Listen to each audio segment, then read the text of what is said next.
Hey guys, welcome back to the channel. So today I got a shop talk video and it's actually going to be a pretty interesting topic. Now I just shot my videos for my toolbox tours. I pretty much covered all of my toolboxes. You guys have been asking for it, so those videos are going to be coming out soon. But while I was doing that, I was thinking about me in my earlier days when I bought my toolbox and how I was viewing things and how my mentality was and what the outside, I guess you can say people were saying to me as far as what I should have as far as a toolbox for me and this and that. And I just kind of wanted to make some valid points here and tell you guys that some things are inaccurate and some things are accurate. Now, to kind of debunk a few things, I have a SnapOn here and I have a Husky. I use both toolboxes. I've had this toolbox here for about 10 years now. I've had my Husky for about 4 years. And let me tell you this, guys, a toolbox is a toolbox. It just stores your tools. Now, there are some key differences. Obviously, I'm not going to say a Husky is as good as a Snap-on, and I'm not going to say that a Husky is crap or anything like that either, because it's not true. Snap-on does make their boxes a little bit better built. They do have, more spacing in their drawers.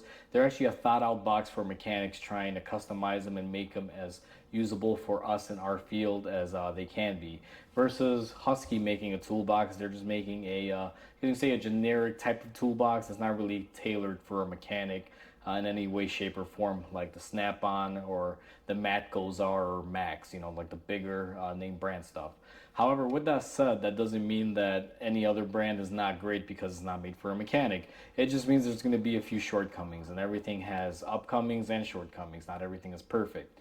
Now, when I bought my first toolbox, it was a Craftsman. I outgrew it very quickly.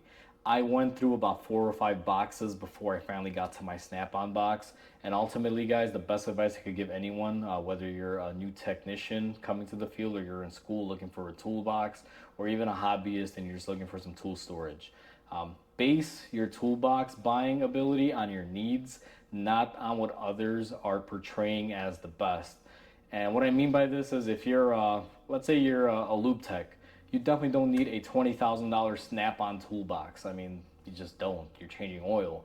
If you have aspirations and you know you're going to stick in this field and you're going to start off as a lube tech and you're going to eventually one day grow to be a master technician, I would say still don't go out and buy the fancy Snap-on. Spend the money on a box that can hold your tools that's affordable and invest your money into your tools. What I find is most people that finish school or are new to this field, they go out and they spend all their money on the toolbox and then they can't afford the tools.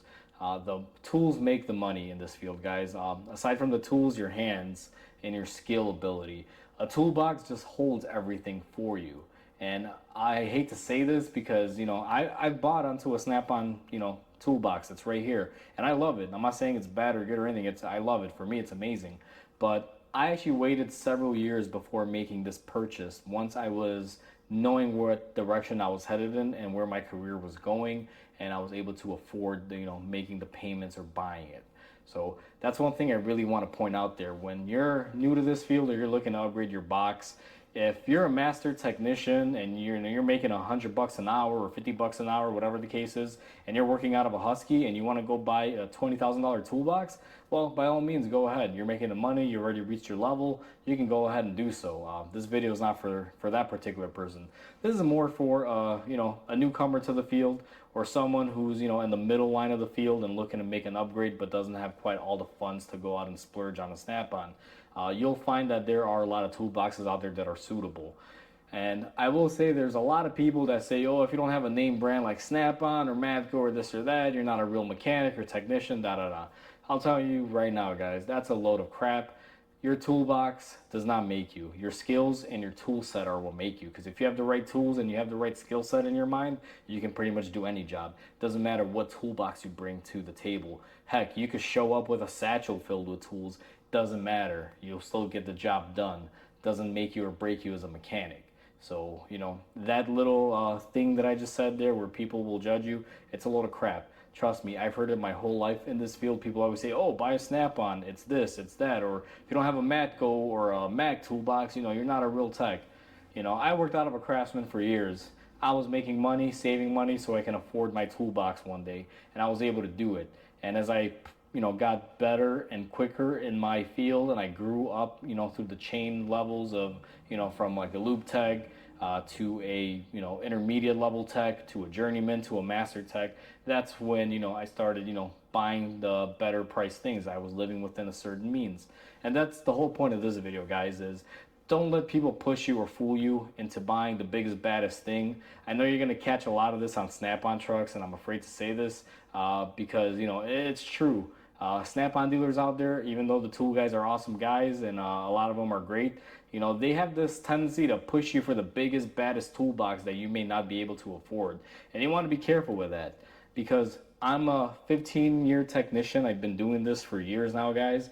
Yes, I own my Snap-on box, but you would be surprised to find out that even though I own the Snap-on box, all the tools that are in this are tools that I don't commonly use every day. They're more of a specialty type of thing. So this box is my specialty tool holder. The box that I work out of every single day is actually the Husky. Now, I bought this because I was looking for a tool bench when I opened up this shop. I needed a work surface, and I was just going to Home Depot looking at tables, and I stumbled upon this.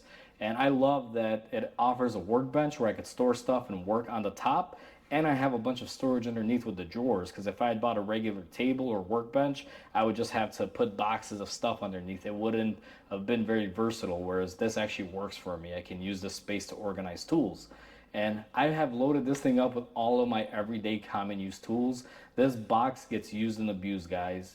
I have literally slammed the doors on this box with my feet. I've kicked it. I've climbed on top of it to reach stuff right up above my head where I store stuff. And it has taken every single ounce of the abuse, and it is working just fine. Now, I know I'm not going to load up the drawers with, 1,000 pounds per drawer like a Snap-on one, but realistically, those are gimmicks. When a Snap-on guy opens up his toolbox and he sits on one of the drawers or stands on it, realistically, guys, are you ever really going to put 500 to 1,000 pounds in your drawer realistically? I find that you can do so, but it's not as common. You got to have some, like a drawer filled with just ball joint presses to be able to, get up to 500-600 pounds on a drawer. So little things like that can be quite gimmicky. But this thing works great. I love it. It's my everyday toolbox. Even though I have my good Snap-on box here that I absolutely love. Again, I'm not dogging on Snap-on. I love this toolbox. This is my dream box and my configuration the way I wanted it, and I own it and I'm happy with it.